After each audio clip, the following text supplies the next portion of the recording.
Selamat petang dan selamat datang. Puji Tuhan, sekali lagi kita bergabung di dalam program 10 hari berdoa sedunia. Tentunya kita sudah diberkati dengan pelajaran yang kita sudah dengar, pelajaran yang membimbing dan menguatkan kita untuk bertahan sementara menunggu Yesus kedua kali. Oke, pada petang ini mari kita pasang telinga sekali lagi untuk mendengar satu pelajaran yang pasti mengangkat jiwa kita. Sebelum itu, mari kita menyanyi lagu tema kita yang bertajuk Bring Back the Springtime.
Saya pimpin dalam doa, mari kita berdoa. Bapa kami yang di surga, kami berterima kasih atas kesempatan kami untuk berdoa bersama-sama. Kiranya Roh Tuhan beserta kami agar pintu hati dan telinga kami terbuka untuk menerima pelajaran yang Tuhan sediakan pada kami pada petang ini. Kiranya Tuhan bicara melalui Elda Mujin agar apa yang disampaikan oleh Elda Mujin adalah dari Tuhan sendiri. Terima kasih juga atas malaikat Tuhan yang sentiasa mengelilingi kami. Kami serahkan semua ini di dalam tangan-Mu yang berkuasa. Melalui Yesus penebus kami berdoa. Amin. Oke, saat ini kita akan mendengar pelajaran dari kanak-kanak dan pelajaran dewasa yang akan disampaikan oleh Elda Mujin. Hai, selamat petang. Ibadah dan pesan 3 malaikat. Fokus utama, Tuhan ingin kita berjaga-jaga dan siap sedia. Ayat hafalan kita ialah Wahyu 14 ayat 7.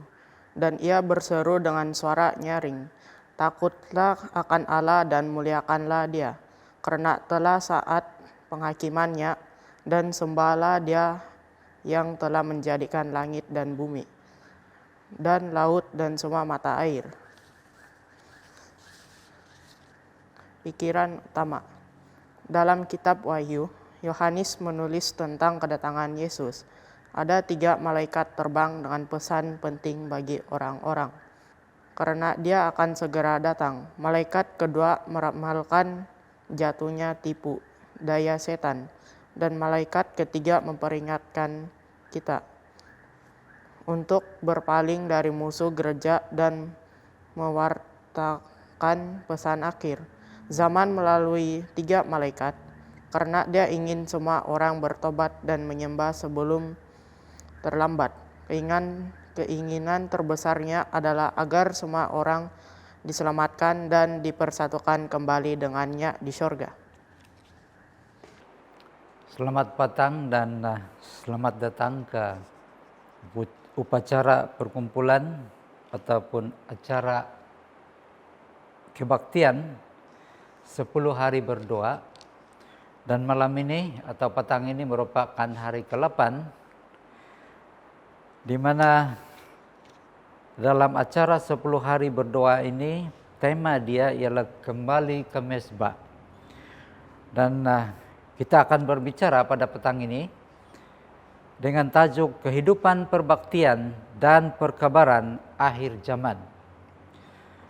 Di dalam Wahyu 14 ayat 7 mengatakan, dan ia berseru dengan suara nyaring, takutlah akan Allah dan muliakanlah Dia, karena telah tiba saat penghakimannya, dan sembahlah Dia yang telah menjadikan langit dan bumi dan laut dan semua mata air. Nah, sebagai anggota Gereja Masihi Advent hari ke-7, kita dipanggil untuk mengebarkan perkabaran akhir zaman yang sangat penting, sehingga tidak ada hal lain yang mengalihkan perhatian kita, seperti mana yang tertulis di dalam buku Roh Nubuat Testimony for the Church volume 8 muka surat 302. Kita mengkhotbahkan perkabaran malaikat pertama, yaitu terbang di tengah-tengah langit dan padanya ada Injil yang kekal untuk diberitakannya kepada mereka yang diam atas bumi. Perkabaran malaikat pertama ini mendesak semua orang untuk takut akan Allah, memuliakan Dia dan menyembah Dia yang telah menjadikan langit dan bumi dan laut dan semua mata air, seperti yang terdapat di dalam buku Wahyu pasal 4 ayat yang ke-6. Ayat-ayat ini mengingatkan kita bahwa asal-usul manusia adalah istimewa, bukan evolusi, dan kita memiliki Injil yang kekal, tepat waktu dan tanpa batas waktu, penting dan kekal, perlu dan tidak pernah berakhir. Kita juga membagikan perkabaran dari malaikat kedua yang ditemukan dalam Wahyu 14 ayat 8 yang mengatakan, sudah rubuh Babel. Perkabaran kudus ini memanggil semua pengikut Allah yang sejati untuk menolak semua bentuk penyembahan dan kepercayaan yang berasal dari manusia yang tidak berdasarkan firman Allah. Ini menjauhkan kita dari kepercayaan yang dikumpulkan secara acak, yang tidak didasarkan pada kitab suci atau didukung oleh roh nubuat. Keluarlah dari Babel agar Anda tidak mengambil bagian dari dosa-dosanya atau malapetakannya. Perintah berikutnya dari malaikat, seperti yang terdapat di dalam Wahyu 18 ayat 4, mengatakan perkabaran suci ini adalah panggilan untuk berdiri terpisah dalam penyembahan sejati kita kepada Allah. Saudara-saudara sekalian, jika dua perkabaran pertama sangat kuat, Ellen White mengatakan sesuatu yang cukup menakjubkan tentang perkabaran malaikat ketiga. Ellen White menulis dalam suratnya nomor 209, mengatakan kekuatan menyerukan perkabaran malaikat pertama dan kedua harus dipusatkan pada malaikat ketiga. Karena perkabaran malaikat ketiga mengambil Injil abadi dari perkabaran pertama dan panggilannya untuk beribadah. Ini mencangkup panggilan malaikat kedua untuk berpisah dari ibadah palsu. Tetapi pemberitaan perkabaran ketiga ini berbeda dengan dua yang pertama karena ia menyampaikan peringatan yang menakutkan, yaitu jikalau seorang menyembah binatang dan patung itu dan menerima tanda pada dahinya atau pada tangannya, maka ia akan minum dari anggur murka Allah yang disediakan tanpa campur dalam cawan murkanya. Seperti yang terdapat di dalam Wahyu 14 ayat 9 hingga 10. Perkabaran ini mengungkapkan penyembah binatang di bumi yang diberi tanda dan penyembah Tuhan yang dimeteraikan di sorga.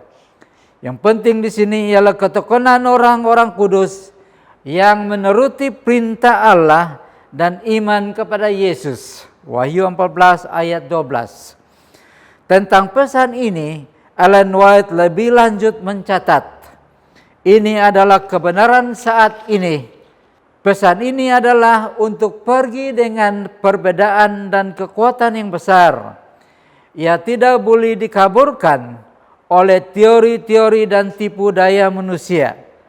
Saat kita berdoa hari ini, marilah kita meminta Tuhan untuk memperdayakan ibadah kita dapat dengan kuat menyatakan pesan akhir zamannya kepada dunia yang akan binasa.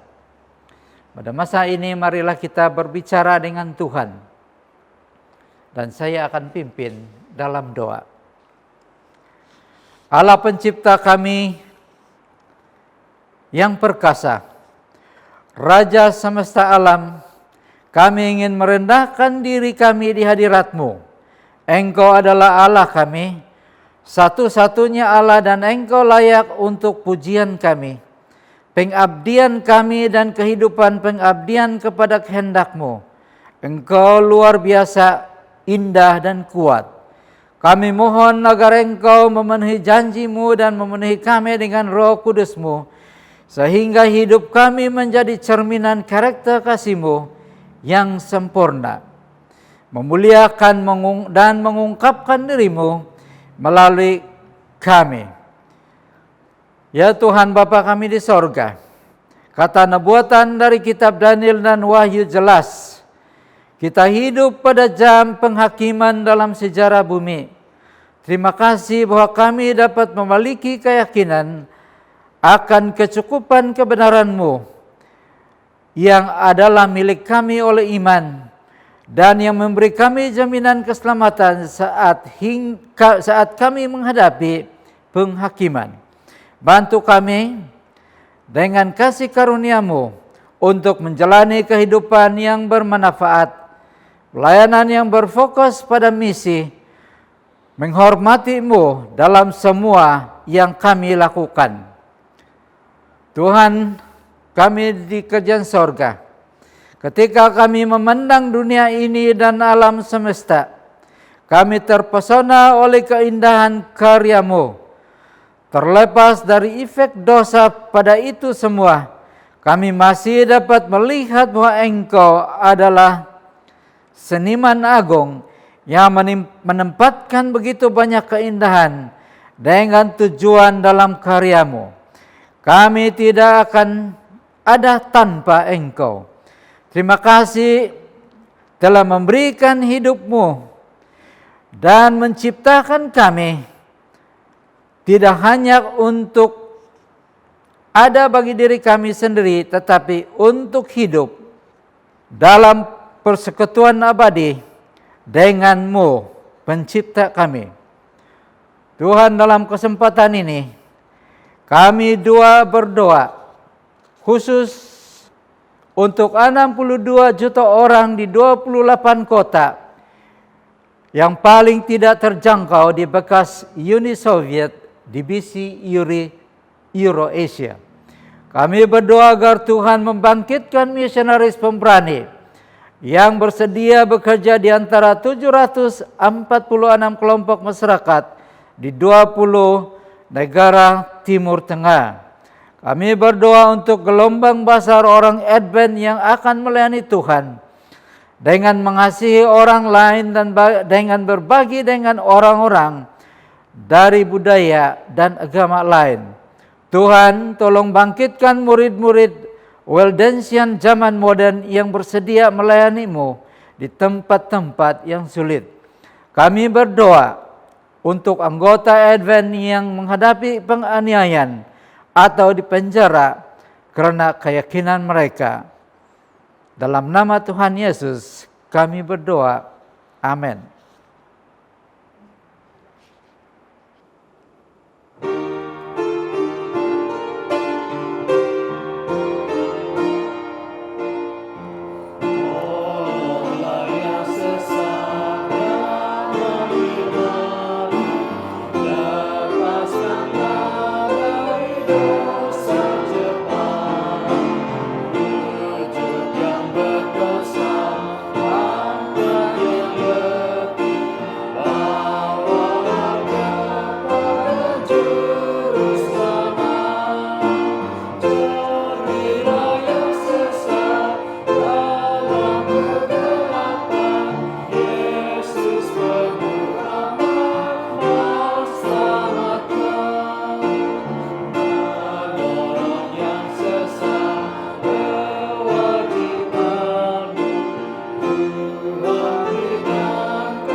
Terima kasih dan kita akan berjumpa lagi esok hari.